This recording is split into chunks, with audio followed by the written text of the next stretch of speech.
Hare Krishna. Hare Krishna. So we are in one of the holiest of all holy places. I would say the most holy place. And you might recognize from the seat behind, but you might not. But we are currently in 26th Avenue, Lower East Side of Manhattan, New York. And the building is also known as Matchless Gifts. And it is where the Hare Krishna movement started in New York City in 1966. In fact, ISKCON was signed into legal reality or legal structure here in this building. And Prabhupada used to give talks sitting here. He used to live out behind. Anyway, there's lots more information about where we are on Bhakti Vision. Exactly, go to that YouTube channel, Bhakti Vision. So go to YouTube Bhakti Vision and you'll find out about the place. But we're here to do a reading from the Srimad Bhagavatam. So we're picking up. Where are we? Canto 4, Chapter 7, Text 21. Om Namo Bhagavate Vasudevaya. Om Namo Bhagavate Vasudevaya. Om Namo Bhagavate Vasudevaya. Yeah. Back's not the problem. Yeah, we're not back to Prabhupada. So we're not back to Prabhupada yet. Sorry. Text 21. Lord Vishnu looked extraordinarily beautiful because the goddess of fortune and a garland were situated on his chest. His face was beautifully decorated with a smiling attitude which can captivate the entire world, especially the devotees. Fans of white hair appeared on both sides of the Lord like white swans, and the white canopy overhead looked like the moon. The smiling face of Lord Vishnu is pleasing to the whole world. Not only devotees but even non-devotees are attracted by such a smile. This verse nicely describes how the sun, moon, 8-petaled lotus flower and humming black bees were represented by the fans of hair, the overhead canopy, the moving earrings on both sides of his face, and his blackish hair, all together accompanied by the conch shell, wheel, club, lotus flower, bow, arrow, shield, and sword in his hands. These presented a grand and beautiful audience for Lord Vishnu, which captivated all the demigods there, including Daksha and Lord Brahma. While I was reading this, all I could think of, because places like this are not normal, so Prabhupada is eternally here. It's not that it's a material place. If you look at it, you might say, oh Lord, it looks like it needs doing up or whatever. Pure devotee came here, started the Hare Krishna movement here. It's not an ordinary place.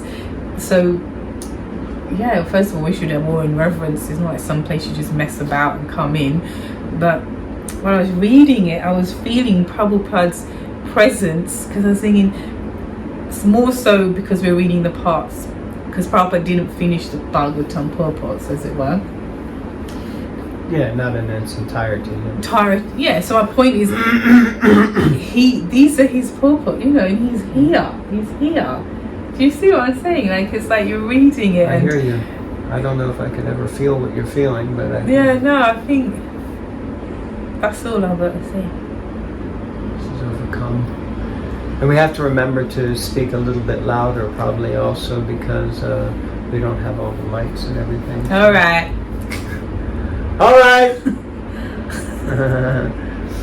Okay. Nice description of the Lord. So moving on now, text 22.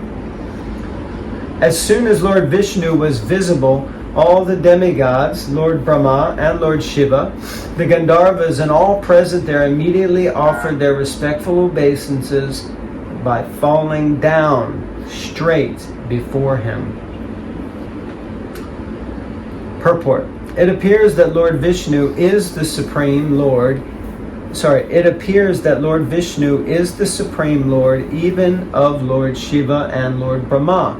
What to speak of the demigods, Gandharvas, and ordinary living entities? It is stated in a prayer, Yam Brahma Varunindra Rudra Marutaha.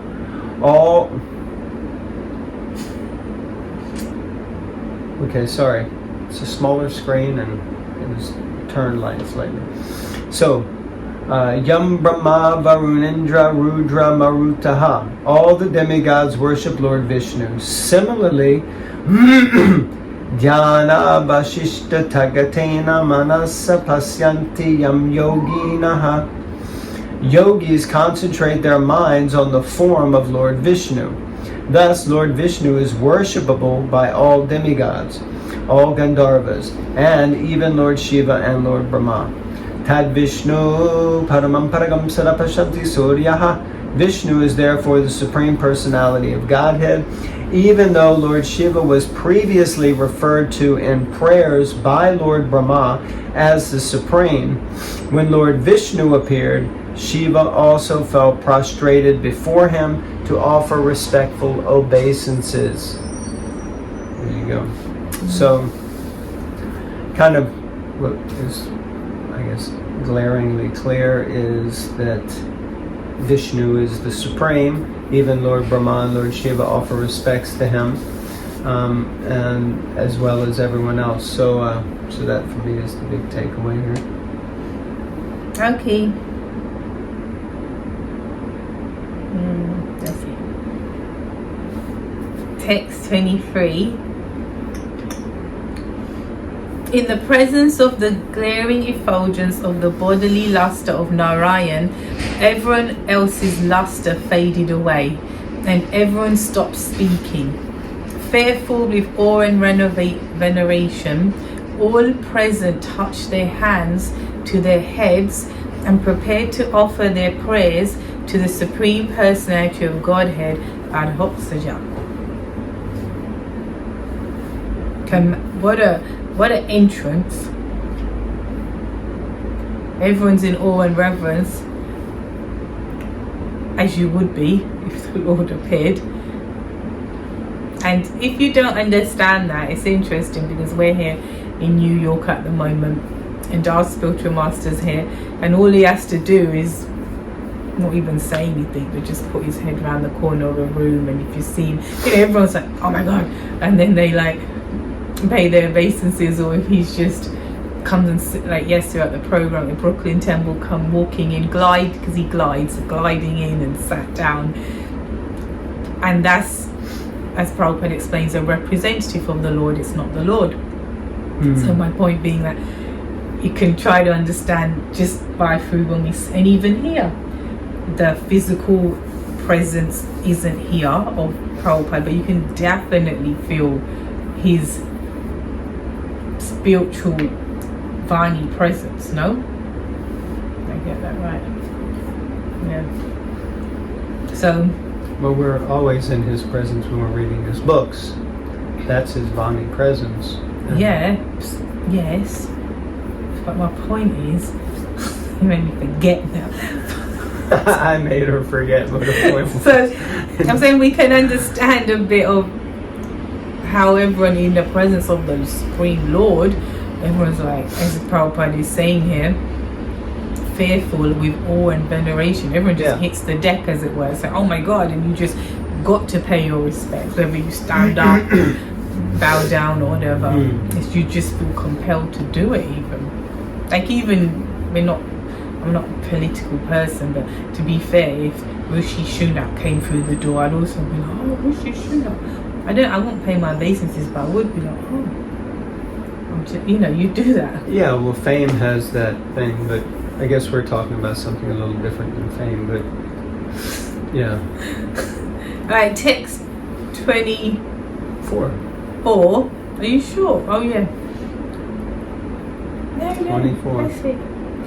Although the mental scope of even demigods like Brahma was unable to comprehend the unlimited glories of the Supreme Lord, they were all able to perceive the transcendental form of the Supreme Personality of Godhead by His grace. Only by such grace could they offer their respectful prayers according to their different capacities. Purport by Srila Prabhupada. The Supreme Lord, the Personality of Godhead, is always unlimited, and His glories cannot be completely enumerated by anyone, even by a personality like Lord Brahma.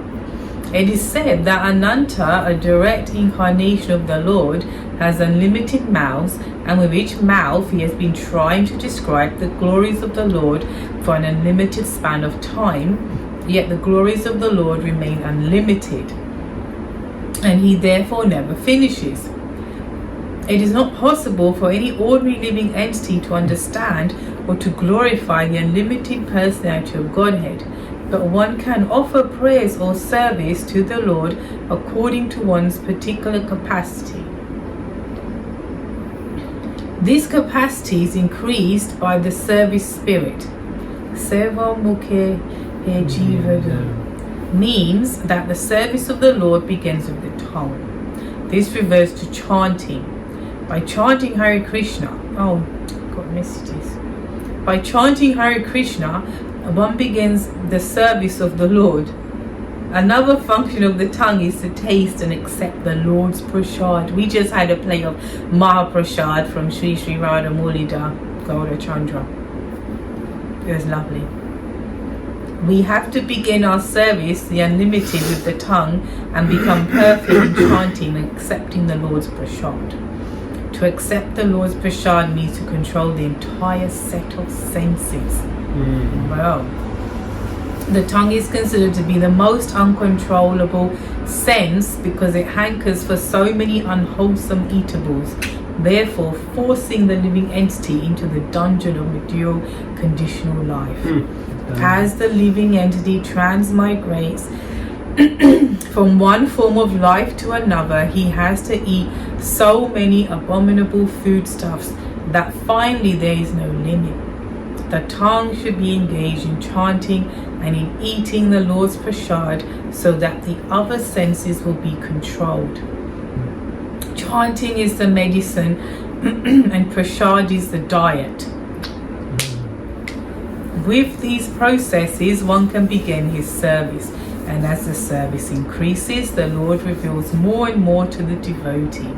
But there is no limit to His glories, and there is no limit to engaging oneself in the service of the Lord.